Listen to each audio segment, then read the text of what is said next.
राधे राधे प्यारे भक्तों, आज का यह दिव्य संदेश बहुत गहरी बात कहता है। कभी कभी जीवन में ऐसी घटनाएं घट जाती हैं जिन्हें देखकर हमारा मन व्याकुल हो उठता है। हम सोचने लगते हैं, हे भगवान, ये मेरे साथ ही क्यों हुआ। परंतु प्यारे भक्तों, यदि हम थोड़ा ठहरें, थोड़ा ध्यान लगाएं, तो धीरे धीरे समझ में आता है जो कुछ भी हुआ वह व्यर्थ नहीं गया। हर घटना, हर अनुभव किसी न किसी रूप में हमें कुछ सिखाने, सुधारने या हमें बेहतर दिशा में ले जाने के लिए होता है। प्रेमी आत्माओं, ईश्वर कभी किसी का अहित नहीं करते। उनकी लीला चिंत्य है, उनकी योजना अलौकिक है, परंतु हम अपनी छोटी सी बुद्धि से उस लीला को समझ नहीं पाते। हमारी दृष्टि सीमित है, परंतु भगवान की दृष्टि असीम है। इसलिए जब कभी जीवन में कुछ उल्टा पुल्टा लगे तो घबराना नहीं, टूटना नहीं, बल्कि स्मरण करना, जो होता है अच्छे के लिए होता है। भक्तों, ये केवल कहने की बात नहीं है, एक जीवन दर्शन है, एक आध्यात्मिक दृष्टिकोण है। जो इस सत्य को समझ लेता है, उसके जीवन से शिकायतें समाप्त हो जाती हैं। वह परिस्थितियों को दोष नहीं देता, बल्कि उनमें अवसर खोजने लगता है। आज इसी भाव को समझाने के लिए एक बहुत सुंदर कथा सुनिए, ध्यान पूर्वक सुनिए, क्योंकि ये कथा हमें सिखाती है कैसे भगवान हमारी छोटी छोटी परिस्थितियों के माध्यम से हमें बड़ी शिक्षा दे देते हैं। एक बार की बात है, एक राजा था, बुद्धिमान, न्यायप्रिय, लेकिन बहुत चिंताग्रस्त भी। राज्य बड़ा था, जिम्मेदारियां भी भारी थी। उसके महल के पास एक विशाल बाग था जिसमें तरह तरह के फल लगे थे। आम, अमरूद, नारियल, अंगूर, सेब, सब फलों से लदा हुआ वह बाग मानो स्वर्ग का टुकड़ा लगता था। उस बाग का एक बहुत विनम्र सेवक था, नाम उसका माधव। माधव प्रतिदिन सुबह सुबह उठकर बाग में जाता, वृक्षों को प्रणाम करता, पानी देता और फल तोड़कर राजा के लिए टोकरी में भरता। प्यारे भक्तों, यही सच्ची सेवा है। जब हम अपने कार्य को ईश्वर की पूजा मान लें। माधव का मन बड़ा शांत था, वह हर फल तोड़ते समय भी भगवान का नाम लेता। जय श्री हरि। प्रभु, आपकी कृपा से ये फल पके हैं। एक दिन बाग में 3 तरह के फल एक साथ पके, नारियल, अमरूद और अंगूर। माधव सोच में पड़ गया, आज राजा के लिए कौन सा फल ले जाऊं, क्योंकि राजा को हर दिन कुछ नया पसंद था। वह बहुत सोचता रहा, नारियल ले जाऊं, नहीं वो बड़ा भारी है।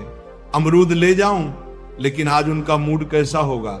फिर मन में विचार आया, चलो आज अंगूर ही ले चलते हैं, छोटे छोटे हैं, खाने में भी हल्के रहेंगे।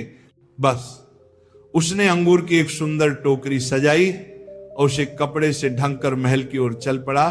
राजमहल पहुंचा तो देखा राजा बहुत चिंतित मुद्रा में बैठे हैं, चेहरे पर तनाव, आंखों में थकान और मन में अनेक विचारों का बोझ। माधव ने विनम्रता से प्रणाम किया और टोकरी आगे रख दी। राजा ने बिना कुछ बोले टोकरी खोली, एक अंगूर उठाया, मुंह में रखा। थोड़ी देर बाद किसी विचार में खोए हुए दूसरा अंगूर उठाया और मुंह में डाल दिया। फिर अचानक मन के चिढ़ में एक अंगूर माधव की ओर फेंक दिया। वो अंगूर जाकर माधव के गाल पर लगा। माधव ने हाथ जोड़े और मुस्कुराकर कहा, भगवान तू बड़ा दयालु है, जो होता है अच्छे के लिए होता है। राजा सोच में पड़ गया, पर कुछ न बोला। थोड़ी देर बाद फिर एक अंगूर फेंका, अब की बार माधव के कंधे पर लगा। माधव ने फिर वही कहा, भगवान तू बड़ा दयालु है, जो होता है अच्छे के लिए होता है। ऐसा कई बार हुआ। हर बार राजा अंगूर फेंकते और हर बार माधव वही वाक्य दोहराता। अंत में राजा की जिज्ञासा बढ़ी। उन्होंने कहा, माधव मैं तुम्हारे ऊपर बार बार अंगूर फेंक रहा हूं, तुम्हें दर्द भी हो रहा होगा, फिर भी तुम नाराज नहीं होते, बल्कि तुम तो भगवान को धन्यवाद दे रहे हो। क्यों? माधव ने दोनों हाथ जोड़कर विनम्रता से कहा, महाराज आज हमारे बाग में 3 फल पके थे। महाराज आज हमारे बाग में 3 फल पके थे, नारियल, अमरूद और अंगूर। मैं बहुत सोच रहा था कि आज कौन सा फल लेकर आऊं। फिर भगवान की कृपा से मन में विचार आया कि आज अंगूर लेकर चलना चाहिए। अब सोचिए महाराज, अगर मैं नारियल लेकर आता और आप उसी तरह नारियल फेंकते तो मेरा सिर फट जाता, मेरी हड्डियां टूट जाती। परंतु भगवान ने समय पर मेरी बुद्धि ऐसी कर दी कि मैं अंगूर लेकर आया। अब बताइए महाराज, क्या भगवान दयालु नहीं है? ये सुनकर राजा की आंखें नम हो गईं। उन्होंने सोचा, सचमुच ये तो मेरी आंखें खोल देने वाली बात है। मैं अब क्रोध और चिंता में इतना डूब गया कि एक भक्त का दर्द तक नहीं देखा। पर वह भक्त फिर भी भगवान की दया देखता रहा। राजा ने तत्काल माधव से क्षमा मांगी और उसे इनाम दिया, और उस दिन से राजा का दृष्टिकोण बदल गया। अब जब कभी राज्य में कोई कठिनाई आती तो वह अपने आप से कहता, जो होता है अच्छे के लिए होता है। प्यारे भक्तों, ये कथा केवल एक सेवक और राजा की कहानी नहीं है, ये हमारे भीतर के राजा और सेवक की कहानी है। राजा हमारे अहंकार और चिंताओं का प्रतीक है, और माधव हमारे भीतर की श्रद्धा और समर्पण का। जब अहंकार शासन करता है तो मन में क्रोध आता है, शिकायतें आती हैं, लेकिन जब श्रद्धा शासन करती है तो हर घटना में अर्थ दिखने लगता है। हम तब भी मुस्कुराते हैं जब संसार हमें अंगूर की तरह चोट पहुंचाता है, क्योंकि हमें विश्वास होता है यह भी प्रभु की योजना का एक हिस्सा है। प्रेमी आत्माओं, कभी कभी हमें लगता है कि जीवन हमारे विरुद्ध चल रहा है, लेकिन सच्चाई यह है कि जीवन हमें कहीं बेहतर ले जा रहा होता है। बस हमें थोड़ा धैर्य रखना होता है। जैसे माँ बच्चे को इंजेक्शन लगवाती है, बच्चा रोता है, सोचता है माँ मुझे दर्द दे रही है, परंतु माँ जानती है कि यह दर्द उसके भले के लिए है।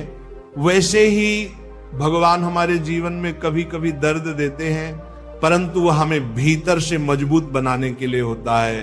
भक्तों, कभी कभी नौकरी छूट जाती है, रिश्ता टूट जाता है, व्यापार में घाटा होता है, हम टूट जाते हैं, सोचते हैं अब सब खत्म हो गया।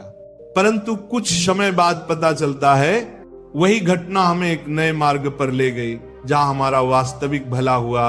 यही है प्रभु की लीला। वो जो भी करते हैं वह हमारे उत्थान के लिए करते हैं। साधक जनों, जीवन में जब भी कुछ विपरीत हो तो मन में ये भाव रखिए, प्रभु जो आप कर रहे हैं वही मेरे लिए श्रेष्ठ है। ये भाव मात्र बोलने से नहीं आता, ये भक्ति से, विश्वास से और समर्पण से आता है। अब सोचिए माधव को कैसे ये भाव आया कि जो होता है अच्छे के लिए होता है, क्योंकि उसका मन निष्काम सेवा और भक्ति में लगा था। जो व्यक्ति निष्काम भाव से भगवान का स्मरण करता है उसका मन शांत रहता है, बुद्धि स्थिर रहती है, और जब बुद्धि स्थिर हो जाती है तब वह हर परिस्थिति में अच्छा देख पाता है। प्यारे भक्तों, शास्त्रों में कहा गया है शुभम भवतु कर्मणाम, अर्थात हर कर्म का उद्देश्य शुभ हो, लेकिन शुभ तब होता है जब मन में आस्था हो। कभी कभी लोग कहते हैं हमने भक्ति की फिर भी दुख मिला। अरे बेटा, दुख का मिलना ही शायद तेरा सुधार था। कभी कभी भगवान हमारे जीवन से किसी व्यक्ति, किसी वस्तु, किसी स्थिति को इसलिए निकाल देते हैं क्योंकि वह हमारे आगे बढ़ने में बाधा थी, लेकिन हम उसे हानि समझ लेते हैं, जबकि वह वास्तव में अनुग्रह होता है। भक्तों, अगर आज आप अपने जीवन में किसी कठिनाई से गुजर रहे हैं तो ये कथा याद रखिए, हर चोट, हर असफलता, हर बिच्छोह आपको किसी ऊंचाई पर ले जाने के लिए ही आया है। बस मन में यह विश्वास रखिए, प्रभु जो करते हैं वही सर्वोत्तम करते हैं। भजन प्रेमियों, कभी भी भगवान की योजना पर प्रश्न मत उठाइए। आप नहीं जानते कि उन्होंने आपके लिए क्या मार्ग तय किया है। एक अंधा व्यक्ति केवल एक मोड़ देखता है, परंतु भगवान पूरा मार्ग जानते हैं। हम केवल वर्तमान देखते हैं, परंतु वह हमारा भविष्य भी देख रहे होते हैं। इसीलिए हर सुबह उठकर मुस्कुराइए और कहिए, हे प्रभु, आज भी जो होगा अच्छे के लिए होगा। ये भाव रखते रखते एक दिन ऐसा आता है जब जीवन की हर स्थिति आपको सिखाने लगती है, गिराने नहीं। और जब ऐसा हो जाता है तब जीवन प्रवचन बन जाता है, हर अनुभव शिक्षा बन जाता है और हर परिस्थिति भक्ति का अवसर बन जाती है। प्यारे भक्तों, इस कथा का सार यही है, जो होता है वो अच्छे के लिए होता है।